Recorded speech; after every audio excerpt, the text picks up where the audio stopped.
Hola, muy buenos días, queridos compañeros, y un cordial saludo a todos los miembros que son nuevos. Hoy vamos a iniciar esta reunión adoptando, o podríamos decirlo también, revisando lo que podríamos llamar una aproximación a la historia de la disciplina o multidisciplina que nosotros nos dedicamos. Entonces, ya les estoy compartiendo pantalla, chicos, para que todos puedan seguirme con esta pequeña diapositiva que les había preparado. Listo. Quiero que me comenten primero si logran apreciarlo muy bien. ¿Pueden verlo?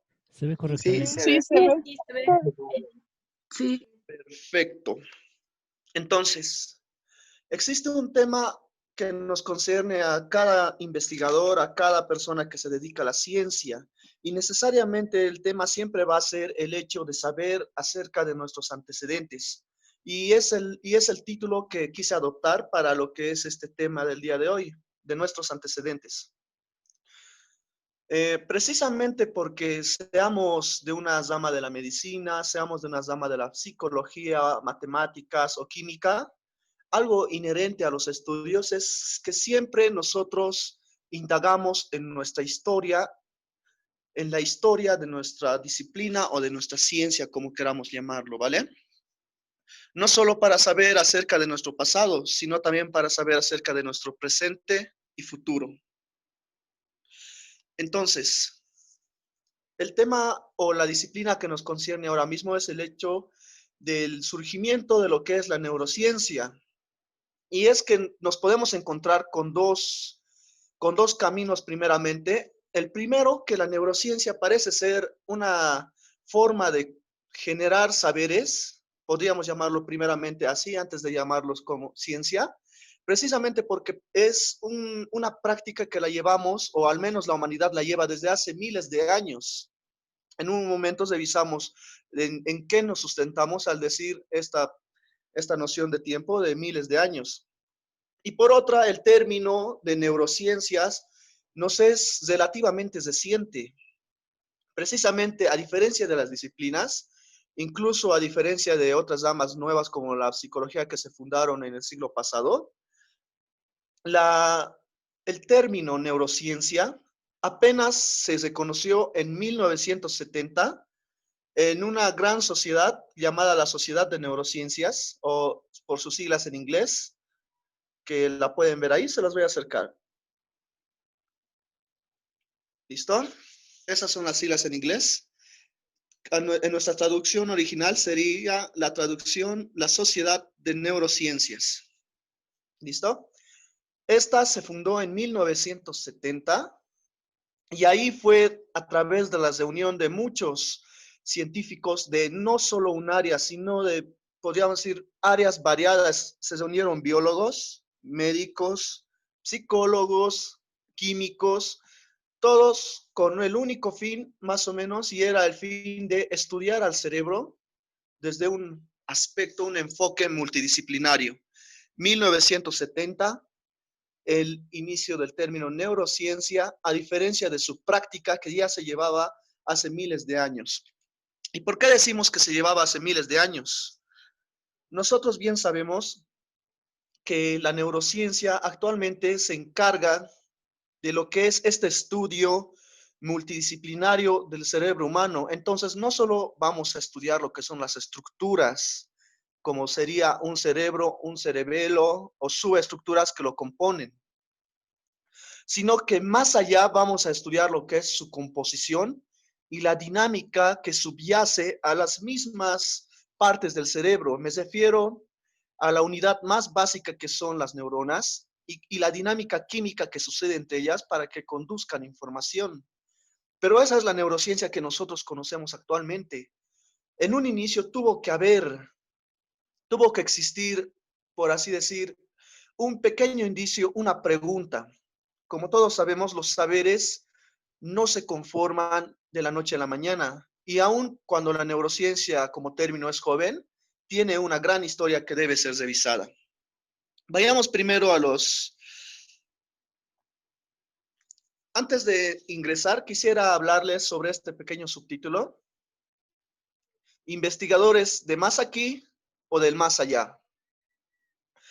Quisiera resaltar una gran diferencia que existe entre lo que es nuestra disciplina neurocientífica y lo que eran, podríamos denominar, ¿verdad?, en siglos pasados, otras formas de estudiar la relación del hombre consigo mismo.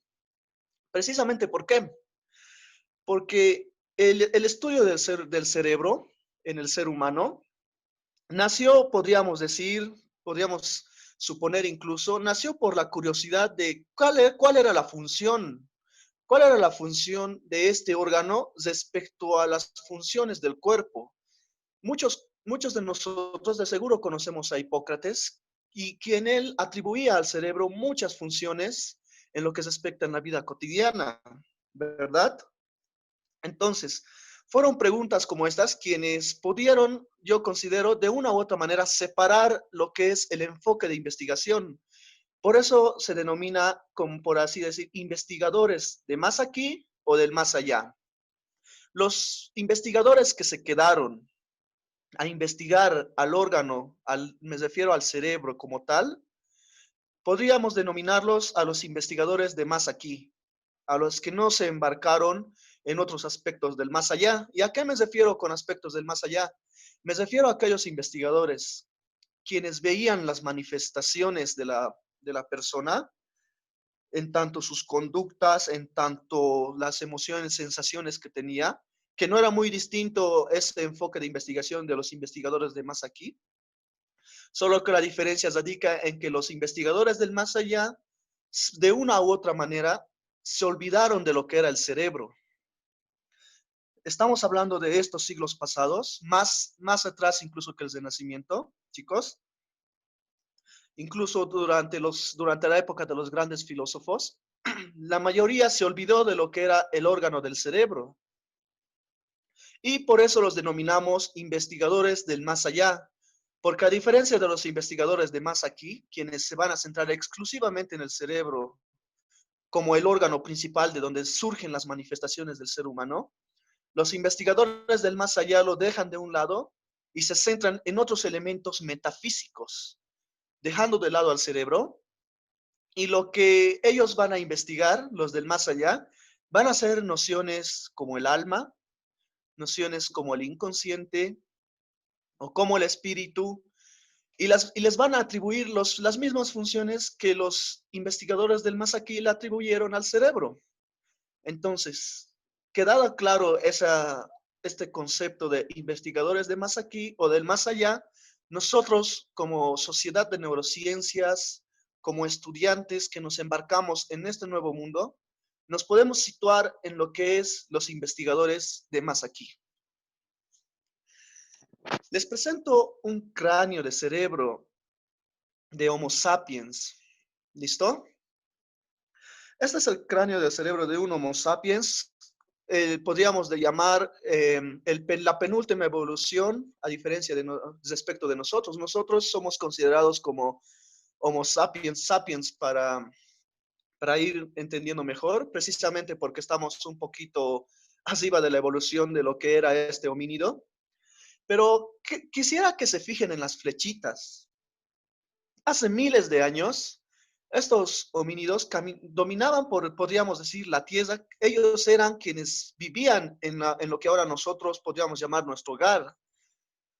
Y el conocimiento que tenían obviamente no era mucho. Precisamente ellos eran cazadores y se dedicaban de ir de un lugar a otro. Nunca se asentaban en un solo lugar. Pero lo importante son las dos flechitas que tenemos, en las que podemos observar al menos en la flecha de la derecha, una cierta apertura del cráneo. Los investigadores actuales lo denominan a este fenómeno como trepanación. Para los que no estén familiarizados con este concepto, más o menos era una forma, ellos consideran, ¿no?, de aliviar ciertas dolencias en ellos mismos. Estamos hablando de que, ¿y en qué nos sustentamos de que era para aliviar y no para matar? Cualquiera podría decir, oh, pero le dieron un palazo y de ahí viene el agujero, ¿no? Esto no puede ser algo para ayudarlo así. La cuestión es que estas aperturas, en algún momento se demostró que se sanaron, tuvieron indicios de curación de un largo tiempo. Eso nos indicaba que más que como de un aspecto, podríamos decir, de matar, se fijaba más en un aspecto de ayudar a la otra persona, en tanto le ayudaba a expandir un poco más la cavidad en la que el cerebro se encuentra y solucionar o de una u otra manera apaciguar ciertas dolencias que tenía. Entonces, estos seres humanos llamados Homo sapiens ya tenían una noción de cómo el cerebro podía operar en determinadas circunstancias de la vida cotidiana. Si a ti, o podríamos imaginar, ¿verdad?, que era un gran dolor de cabeza o podríamos decir algo insoportable, te lo solucionamos abriéndote un pequeño orificio en el cráneo. Obviamente ellos estaban aprendiendo a saber cómo es que descubrieron este método y de esa manera desaparecía el dolor. Entonces, si bien el término neurociencia se funda en 1970, acá ya tenemos un indicio de que se practicaba miles de años atrás en el tiempo. Por eso nos vamos a centrar en los investigadores de más aquí y quizás recordamos entre los investigadores del más allá. ¿Vale, chicos? Pasamos primero por la Grecia antigua. En la Grecia antigua va a existir lo que son dos pensadores, por así decir, más influyentes y, y son pensadores con los que nosotros tenemos una cierta relación, ya sea en el colegio o en la universidad, los hemos conocido, y Aristóteles. Acá tenemos una fotografía, un dibujito de Hipócrates. ¿Quién era Hipócrates? Él es considerado, mejor dicho, el padre de la medicina, precisamente porque era uno de los primeros, allá en su época, que daba ciertos, por así decir, ciertos métodos de curación de manera orgánica a sus pacientes. No olvidemos que para la época de Hipócrates, ya Platón o Aristóteles planteaban lo que era la existencia de un alma y que necesariamente muchas de las dolencias que el ser humano sufría era a consecuencia de una relación no tan armónica con su alma, ¿verdad? Pero Hipócrates es un pensador, un médico de su época que no se va a dejar influenciar por lo que eran esas concepciones. Y a través de sus experiencias en la curación de enfermos, él postula que el cerebro no solo está implicado en la sensación, sino que además podría decirse que la inteligencia, la capacidad que nosotros tenemos de razonar, que se puede resumir en la inteligencia, radica en el cerebro. Entonces ya nos vamos dando cuenta cómo es que ya desde la Grecia antigua estos pensadores, estos grandes investigadores del más aquí, querían entender lo que sucedía y para qué funcionaba o qué funciones tenía el cerebro. Eso en tanto a Hipócrates, quien no va a ser olvidado. Muchas de sus teorías son tomadas por la medicina y sus investigaciones. Aristóteles más o menos postula que todo, podríamos llamar, ¿verdad? Todo lo que Hipócrates atribuía al cerebro, Aristóteles lo va a atribuir al corazón. Y necesariamente para Aristóteles, el cerebro va a ser no más que un órgano que cumple una función de enfriador de la sangre, ¿vale? Entonces nos vamos dando cuenta cómo en una época, podríamos decir, en esta época de la Grecia clásica, existían dos tipos de pensamiento completamente distintos. Uno que afirmaba que todas las sensaciones, pensamientos y capacidad que tenemos de aprender estaba en el cerebro. Y otro, como Aristóteles, que lo atribuía al corazón, atribuyéndole al cerebro un lugar de enfriador de la sangre. Y dependiendo de cómo funcione este enfriador, dependía también el temperamento de la persona. Podríamos decir que es todo y que la mayoría, o al menos Aristóteles, tiene una gran influencia, o al menos su pensamiento va a tener una gran influencia en los siglos venideros.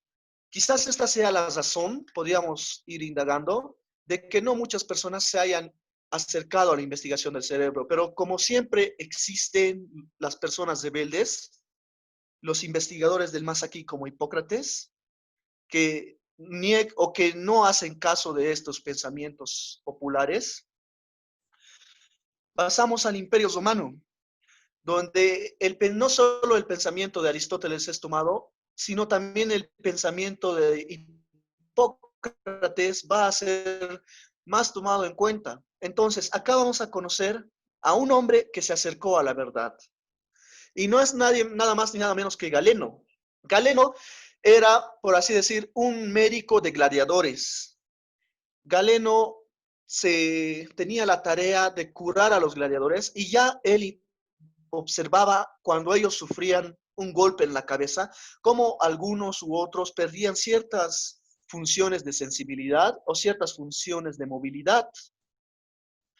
Entonces, Galeno le encantaba lo que es la experimentación con ovejitas, en tanto sus cerebros, y las disecaba. Cuando Galeno disecaba los cerebros, decía que la parte blanda de un cerebro tiene que corresponder a lo que son las sensaciones y posiblemente a los recuerdos. Mientras tanto, una parte dura que va a llamar cerebelo corresponde al movimiento. Obviamente, estos postulados de Galeno no están muy alejados de la verdad. Por eso lo denominó como un hombre que se acercó a la verdad. No por el hecho de que haya experimentado, sino por el hecho de que ha reflexionado y necesariamente sus reflexiones nunca le han fallado, porque podríamos decir que él sí se acercó a la verdad en tanto nociones básicas de lo que nosotros conocemos hoy en día, ¿verdad? Eso en tanto Galeno, quien va a representar las investigaciones en el Imperio Romano. ¿Qué va a suceder en el Renacimiento? Y es que me encanta denominar a esta época una época de las que se pasa de las máquinas al alma. ¿Y por qué necesariamente de las máquinas al alma? Porque acá va a haber una gran influencia de Andreas Vesalio. Acá en la foto lo pueden ver, investigando lo que son músculos y los nervios. Andreas Vesalio era un anatomista quien retoma las enseñanzas de Galeno, no solo en lo que respecta al modelo del cerebro que Galeno ya había estructurado, en tanto es un cerebro y un cerebelo, sino que va más allá y agrega otras ciertas partecitas, pero hay que resaltar algo importante. Para la época de Andreas Vesalio ya existían ciertas máquinas que funcionaban en una forma básica de hidráulica. ¿Qué suponía esto? Que Andreas Vesalio, al investigar lo que son los ventrículos del cerebro y el líquido que residía en ellos, postulaba y apoyaba las teorías de la época de que el cerebro funcionaba como una máquina. Entonces, hasta ahora vamos viendo la evolución, esta evolución de lo que es la concepción que tenemos del cerebro hasta el día de hoy, ¿verdad? Y vamos viendo cómo cada vez se va haciendo más complejo. Entonces, Andreas Vesalio dice y postula, pero no va a ser el único porque va a haber otros investigadores de su época paralelamente al que también lo van a postular, que el cerebro va a funcionar como una máquina y que los ventrículos serían encargados de bombear líquido hacia los músculos por medio de ciertas conexiones que en un futuro podríamos denominar nervios. Entonces, ¿bajo qué premisa se guiaba Vesalio? Él más o menos lo decía en una frase que decía, cuando, cuando contraes los músculos, estos se inflan. Entonces podríamos ya desde ahí suponer que es la que se llena de líquido para que se contraiga, ¿verdad? Y cómo se va a llenar de líquido, al igual que funcionan nuestras máquinas de hoy. Los ventrículos llegarían a ocupar ese funcionamiento a través de contracciones, enviar líquido y de esa manera producir movimiento. Entonces, esa es la concepción que va a tener Andreas Vesalio, un investigador de más aquí, lo podemos denominar, pero va a haber una influencia un poquito más grande del más allá, Y antes de pasar, acá les tengo un pequeño dibujito.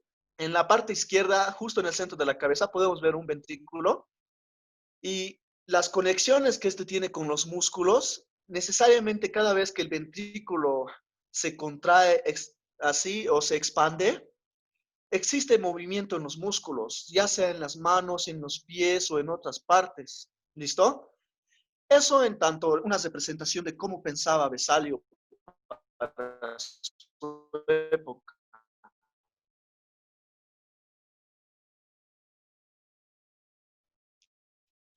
¿Y qué sucede con el filósofo pensador de más allá? Porque para él no abandona la noción de que el cerebro pueda manejar ciertas funciones del cuerpo, sino que necesariamente lo que Renato Descartes hace es decir que sí, el cerebro sí guarda lo que son estas determinadas funciones, pero funciones en tanto que no se retiran de las bestias o no se diferencian de lo que son las bestias.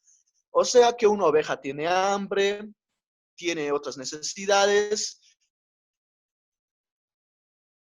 por el cerebro y el ser humano necesariamente tiene las mismas necesidades por el cerebro. Y acá ya vamos a ver un postulado un poquito extremista de lo que Renato Descartes va a adjudicar. Todo lo que nos hace a nosotros humanos es un espíritu o un alma. Entonces, es, por así decir, un investigador del más allá que todavía no estaba preparado para venirse al más aquí, porque sí acepta la noción de cerebro, pero en tanto corresponde en una analogía a las de los animales, en tanto a necesidades básicas, movimiento, podríamos decir. En tanto a lo que nos hace seres humanos como seres de razón, que podemos razonar, podemos resolver problemas, ya lo adjudica a una entidad superior a la que va a denominar alma o espíritu. E incluso en alguna parte de su pensamiento lo denomina mente. Pero por más que no hay que confundir que a pesar de que él diga mente, no lo adjudica al cerebro todavía. Renato Descartes. Entonces, el cerebro va a entrar al siglo XIX. ¿Cómo lo va a hacer? Primero, se llega a las conclusiones de que la lesión cerebral perturba las sensaciones, el movimiento y pensamiento, incluso que puede provocar la muerte. Entonces ya aquí existe un avance un poco más mayor a los avances que teníamos anteriormente. Como segundo punto, que el cerebro se va a comunicar con los músculos o con el cuerpo a través de nervios. Como tercer punto, el cerebro tiene partes específicas y estas partes específicas cumplen determinadas funciones en una parte del cuerpo. Y que el cerebro opera como una máquina, va a operar como una máquina y necesariamente va a seguir las leyes de la naturaleza. Entonces, ya cuando ingresamos al siglo XIX, nos estamos dando cuenta de que ya tenemos un mejor entendimiento de lo que es este órgano o cerebro que investigamos hoy en día. Pero va a haber un pase un poquito más allá que no podríamos decir que no había, sino que no se tomaba, digamos, mucho en cuenta. Y va a ser el pase a la médula espinal. ¿Cómo investigamos los nervios? El movimiento, si no podemos tomar en cuenta a la médula espinal.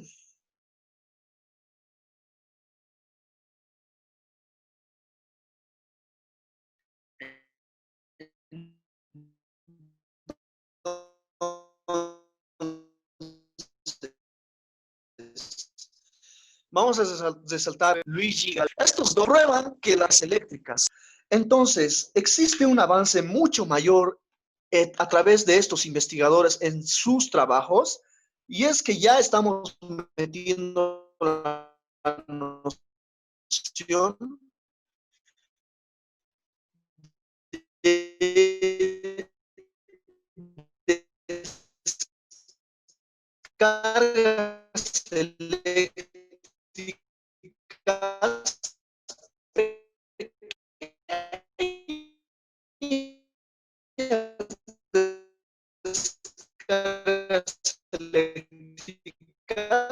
que de una u otra manera tienen una influencia para la época. Simular algunos, controlarlos, que es el de pequeñas rasgos acá en lo que respecta al entendimiento del cerebro y su relación con el cuerpo. Luego vamos a tener a Charles Baird y Frances Francois, quienes irán un poquito más allá de lo que son nuestros autores anteriores, de Luigi Galvani y Émile Dubois, quienes postulaban las descargas eléctricas. Charles Baird y Frances Francois descubren lo que antes, o podríamos decir que estructuran mucho mejor la teoría de los nervios. ¿Qué hacían ellos? Se usaba para esta época un método llamado oblación experimental, la cual, si mal no estoy, radicaba en la que es la mutilación, o podríamos decir el corte de ciertas secciones del cuerpo para investigar en qué o cuáles son sus funciones. Entonces, lo que hacía Charles Bell era cortar ciertos nervios, podríamos decir en un ejemplo de la mano, para verificar qué parte de la mano ya no se mueve una vez que el nervio es cortado, ¿verdad? Entonces, a través de este método ya se va entendiendo la incidencia de los nervios en tanto el movimiento de lo que es el cuerpo. Y no solo eso, que ya desde las investigaciones de Luigi Galvani tenemos lo que es la influencia del cerebro en lo que son los nervios y posteriormente el movimiento muscular. Pero a Charles Baird le preocupaba algo un poquito más allá, y era que era la problemática de que por qué cuando nosotros cortamos un nervio, no solo se pierde movilidad, sino que en ocasiones se pierde sensibilidad. Existe una relación en lo que es lo que sentir a través de nuestros sentidos y movernos a través de los nervios, o sea, siguen una misma ruta, y en este caso esa ruta será el nervio. Esa era la problemática de Charles Bell y Frances Francois, y es por eso que usaban el método de la oblación experimental. Más adelante se van a dar cuenta que antes de que los nervios se unan a la médula espinal, estos tendían a dividirse en dos, que podemos llamarlos uno sensitivo y uno motor. Entonces ya Charles Bell y Frances Francois se embarcan más allá de lo que es el cerebro para asentarse en lo que es la médula espinal y sus estudios más rigurosos. ¿Vale? Entonces, estos investigadores por ahora, estos 4 que estamos nombrando, están asentando ciertas funciones básicas de lo que es el cerebro y su relación a través de la médula espinal con el cuerpo. ¿Qué va a suceder? Para esta época, las investigaciones de Luigi Galvani y Émile Dubois acerca de lo que son pequeños estímulos eléctricos va a influenciar a lo que son los investigadores de más allá, no más allá de lo que son los que se alejaron, sino a investigadores un poco más tardíos, que van a nacer recién, me refiero, si se lo puede llamar así. Y hay un título interesante que me gustaría que lo comprendiesen bien, y se llama De la luz a la electricidad. Para la época en la que, para esta época, muchos de los investigadores se dedicaban a estudiar lo que son los fenómenos físicos, y el problema principal de la época era la luz. Investigadores como Albert Einstein van a ser uno de los grandes que va a explicar el funcionamiento de la luz y su concepto. Pero precisamente lo llamamos un pase de la luz a la electricidad, porque esta época también es la época podríamos decir, de estos experimentos, porque no olvidemos que Luigi Galvani y Émile Dubois son ya los que están incursionando. Pero hay un hombre que va a decir cómo viajan los impulsos neurales, ¿verdad? Acá decíamos, con Luigi Galvani y Émile Dubois, decíamos que más o menos existe una relación entre el cerebro y los músculos, y que más o menos se maneja a través de estímulos eléctricos. Acá decimos que los nervios pueden cumplir tanto funciones sensitivas como motoras, en tanto que se diferencian, pero vuelven a unirse en determinadas circunstancias o en determinadas partes de la médula espinal. Entonces, lo que vamos investigando aquí son las estructuras primeramente, para posteriormente aprender lo que es la dinámica del cerebro. Y ya estamos ingresando un poquito más en nuestra actualidad del siglo XX, el siglo XX con Santiago Ramón y Cajal. cómo viajan los impulsos neurales y entramos al siglo XX, donde las investigaciones van a dar un salto enorme con Santiago Zamón y Cajal. Bueno, aquí les presento al anatomista, artista, fisiólogo que descubrió lo que son las neuronas. Él es quien realiza investigaciones, ya sea de degeneración o degeneración de lo que es el sistema nervioso. Recordemos que las esquizofrenias y otros trastornos mentales no son ajenos a la psiquiatría durante esta época. Y se creía que la mayoría de estos trastornos se deben a una degeneración del sistema nervioso. Entonces, por eso es que Santiago Zamón y Cajal está un poco influenciado por lo que son estas investigaciones. Y más allá de eso, va a adoptar lo que es un método de un científico llamado Golgi, o al menos cuando lo conozca lo toma, que es un método de coloración química en ciertas partes del cuerpo, o esta vez estamos hablando en lo que es el cerebro.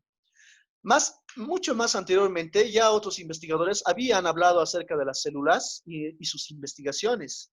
Y Santiago Zamón y Cajal lo que hace es más o menos investigar qué tipo de células se encuentran en el cerebro. Y a través del método de Golgi, en el que...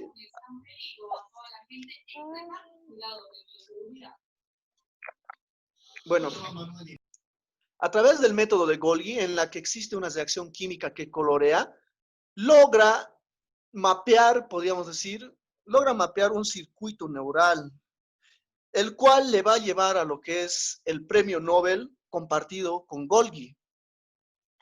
Santiago Zamón y Cajal va a ser uno de los científicos que mejor va a describir lo que son las neuronas y su relación o su dinámica en el cerebro. ¿Qué va a suceder? Que este va a ser el impulso para que muchos investigadores en un futuro, recordemos que estamos en el siglo XX a inicios, muchos investigadores van a tomar lo que son los trabajos de Santiago Zamón y Cajal con las neuronas, y él mismo se lo debe a su talento como fotógrafo, como artista. Gracias a esos talentos, o al menos eso se dice, Santiago Zamón y Cajal logró mapear a través de sus investigaciones lo que son redes neurales. Entonces, esas investigaciones que va a tener, que lo llevaron al premio Nobel, van a influenciar durante el siglo XX a muchos de los investigadores en la investigación de neuronas. Y ya por la época, a mediados del siglo XX, vamos a tener el primer dibujo, y acá se los demuestro, el primer dibujo de una neurona, si mal no recuerdo es por Theodore. Este va a ser la fotografía de uno de los primeros dibujos de lo que es una neurona. Más allá de esto, lo que nos va a interesar estudiar ahora es las estructuras del cerebro, la dinámica que sucede en las neuronas como fuentes de conexión. También se va a descubrir que pueden transmitir información. Se va a fundar lo que es a finales, o podríamos llamar recientemente, ya se va a fundar la Sociedad de Neurociencias. Los investigadores anteriormente no lo hacían de una manera multidisciplinaria. Recordemos que tanto la biología, tanto la química, estudiaban sus objetos de estudio de una manera alejada, pero con la neurociencia, chicos, y a esto me voy, hasta aquí podría llegar nuestra historia en los puntos principales. Con la neurociencia lo que se hace es entender, comprender, explicar, podríamos decir, lo que es el cerebro y cómo es que funciona y cuáles son sus relaciones en tanto la conducta del ser humano manifiesto.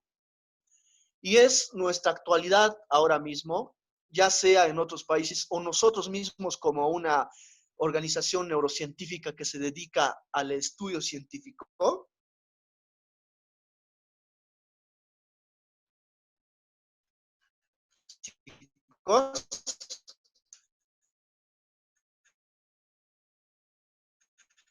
Es nuestro deber